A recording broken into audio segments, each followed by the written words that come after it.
എല്ലാവർക്കും എൻ്റെ ചാനലിലേക്ക് സ്വാഗതം.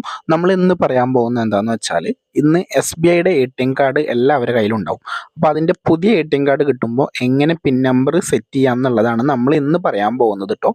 അപ്പോൾ പണ്ടൊക്കെ എങ്ങനെയാണെന്ന് വെച്ചാൽ, ഏത് ബാങ്കിൻ്റെ ആണോ അതാത് ബാങ്കിൻ്റെ ആ പിൻ നമ്പർ അതിൽ തന്നെ ഉണ്ടാവും. എന്നാൽ ഇപ്പം അങ്ങനെയല്ല വരുന്നത്. ഇപ്പം നമ്മൾ ATMൽ പോയിട്ട് വേണം അത് ജനറേറ്റ് ചെയ്യാൻ വേണ്ടിയിട്ട്. അപ്പോൾ അതെങ്ങനെയാണെന്നാണ് നമ്മളിന്ന് കാണിച്ചു തരാൻ പോകുന്നത്. കാണിക്കുന്നത് കുറച്ച് രാത്രിയാട്ടോ.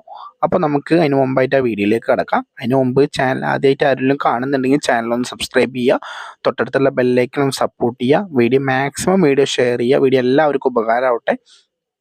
അതേപോലെ തന്നെ നമ്മുടെ ചാനലിൽ വരുന്ന എല്ലാ വീഡിയോസും നല്ല ഉപകാരമുള്ള വീഡിയോസ് ആയിരിക്കും. ടെക്കിൻ്റെയും അതുപോലെ ഹെൽത്തിൻ്റെയും അങ്ങനെയുള്ള വീഡിയോസ് ആയിരിക്കും നമ്മൾ കൂടുതൽ ഇടുന്നത്. അപ്പോൾ നിങ്ങൾ വീഡിയോ മാക്സിമം ഷെയർ ചെയ്യുക. ഇനി ആ വീഡിയോയിലേക്ക് കിടക്കാം കേട്ടോ. നമ്മൾ പോകുന്നത് രാത്രി ആയതുകൊണ്ട് കുറച്ച് ക്ലാരിറ്റിക്ക് കുറച്ച് കുറവുണ്ട് കേട്ടോ. അപ്പോൾ രാത്രിയാണ് പോകുന്നത്, അധികം ആൾക്കാരൊന്നും ഇല്ലാത്ത ടൈമിലാണ് കയറുന്നത്. അപ്പോൾ ഫ്രണ്ടിൽ നമ്മുടെ ഫ്രണ്ടാട്ടോ നടക്കുന്നത്. അപ്പോൾ അവൻ്റെ ഒരു ATM കാർഡ് ആയിരുന്നു അത്. അപ്പോൾ നമ്മൾ ഫസ്റ്റ് ATM കാർഡ് ഇടണം. പിന്നെ ATM കാർഡ് ഫസ്റ്റ് നമ്മൾ സാധാ ക്യാഷ് ഇടുന്ന പോലെ തന്നെ ATM കാർഡ് ഇടുക. പിന്നെ ഇതൊരു പാസ്ബുക്ക് നിർബന്ധമായിട്ടും കയ്യിൽ വേണം, അക്കൗണ്ട് നമ്പർ അറിഞ്ഞിരിക്കണം. അതുപോലെ തന്നെ ഏത് ബാങ്കിൽ ഏത് നമ്പറാണോ കൊടുത്തിരുന്നത് ആ ഫോൺ നമ്പറും നമ്മുടെ കയ്യിൽ ഉണ്ടായിരിക്കണം. അതിലേക്ക് OTP വരും. അപ്പോൾ അതാ ലാംഗ്വേജ് സെലക്ട് ചെയ്യാൻ വരുന്നുണ്ട്. ലാംഗ്വേജ് സെലക്ട് ചെയ്യുക. അതിനുശേഷം സെറ്റ് പിൻ എന്നുള്ള ഓപ്ഷൻ കാണാം. അത് ക്ലിക്ക് ചെയ്ത് കഴിഞ്ഞാൽ അക്കൗണ്ട് നമ്പർ അടിക്കാനുള്ള ഓപ്ഷൻ വരും. അപ്പോൾ നമ്മൾ നമ്മുടെ അക്കൗണ്ട് നമ്പർ അടിക്കുക. അപ്പോൾ അത് പാസ്ബുക്ക് ഉണ്ടെങ്കിൽ കുറച്ചുകൂടി നല്ലതായിരിക്കും. അപ്പോൾ പെട്ടെന്ന് ടൈപ്പ് ചെയ്യണം. അപ്പോൾ പാസ്ബുക്കിൽ അക്കൗണ്ട് നമ്പർ ടൈപ്പ് ചെയ്തു. എന്നിട്ട് കുറച്ചൊന്ന് വെയിറ്റ് ചെയ്യുക കേട്ടോ. വെയിറ്റ് ചെയ്യുമ്പോൾ നമ്മുടെ ഒരു ഫോണിലേക്ക് ഒരു OTP വരും. അപ്പോൾ നിങ്ങൾ ഏതാണോ ബാങ്കിൽ കൊടുത്തിട്ടുള്ള നമ്പർ, ആ നമ്പറിലേക്ക് ഇതേപോലെ ഒരു OTP വരും.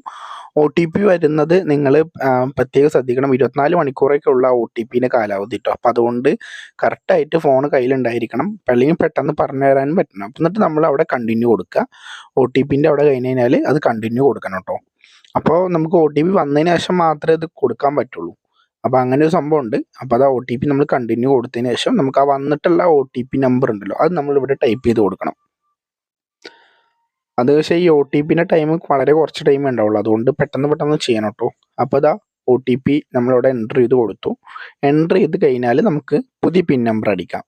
ഇപ്പോൾ വളരെ സിമ്പിളായിട്ട് തന്നെ നമുക്ക് പിൻ നമ്പർ, നമുക്ക് ഏത് പിൻ നമ്പറാണോ ഇഷ്ടമുള്ളത് വെച്ചാൽ ആ പിൻ നമ്പർ നമുക്ക് ഇവിടെ ടൈപ്പ് ചെയ്യാം. രണ്ടിൽ നമുക്ക് ഇതേപോലെ തന്നെ പിൻ നമ്പർ നമുക്ക് ടൈപ്പ് ചെയ്യാം. പിന്നെ അത് കഴിഞ്ഞാൽ അത് പരിപാടി സക്സസ്ഫുള്ളായി. ഇത് ഇത്രയേ ഉള്ളൂ പരിപാടി. വളരെ സിമ്പിളാണ്. പക്ഷേ എന്താണെന്ന് വെച്ചാൽ ആദ്യമായിട്ട് അറിയുന്ന ആൾക്കാരെ കണ്ടോ, ട്രാൻസാക്ഷൻ കംപ്ലീറ്റഡ് കണ്ട് കാണിച്ചു. ഇപ്പോൾ എല്ലാ പരിപാടിയും പിന്നെ സെറ്റായിട്ടോ. ഇപ്പം ഇത്രയേ ഉള്ളൂ പരിപാടി. നമുക്കിതിൽ മെയിനായിട്ട് വേണ്ടത് പാസ്ബുക്കിൻ്റെ നമ്പറും അതുപോലെ തന്നെ നമുക്ക് പെട്ടെന്ന് ആ ഫോൺ നമ്പറും വേണം. എന്നാൽ മാത്രമാണ് കറക്റ്റായിട്ട് ആ OTP പെട്ടെന്ന് നമുക്ക് എടുക്കാൻ പറ്റുള്ളൂ കേട്ടോ. ഇനിയിപ്പോൾ അത് വർക്ക് ചെയ്യുന്നുണ്ടോ എന്ന് നോക്കാൻ വേണ്ടിയിട്ട്, അത് സക്സസ് ആയിട്ടുണ്ടോ എന്ന് നോക്കാൻ വേണ്ടിയിട്ട് നമ്മൾ അപ്പം തന്നെ ഒന്ന് കൂടിയും ചെയ്യുന്നുണ്ട് കേട്ടോ. ജസ്റ്റ് ഒരു ബാലൻസ് എൻക്വയറി പോലെ നോക്കാൻ വേണ്ടിയിട്ട് നമ്മളത് ചെയ്യുന്നുണ്ട്. അതൊക്കെ നിങ്ങൾക്ക് അറിയുന്നതുകൊണ്ടാണ് ഞാൻ ഇനി കാണിക്കാത്തത്. അപ്പോൾ ഇനി ചാനൽ ആദ്യമായിട്ട് ആരെങ്കിലും കാണുന്നുണ്ടെങ്കിൽ ചാനലൊന്ന് സബ്സ്ക്രൈബ് ചെയ്യുക, തൊട്ടടുത്തുള്ള ബെല്ലൈക്കൺ സപ്പോർട്ട് ചെയ്യുക, മാക്സിമം വീഡിയോ ഷെയർ ചെയ്ത് എല്ലാവർക്കും ഈ അറിവ് എത്തിക്കുക കേട്ടോ. അപ്പോൾ ഓക്കെ, താങ്ക് യു.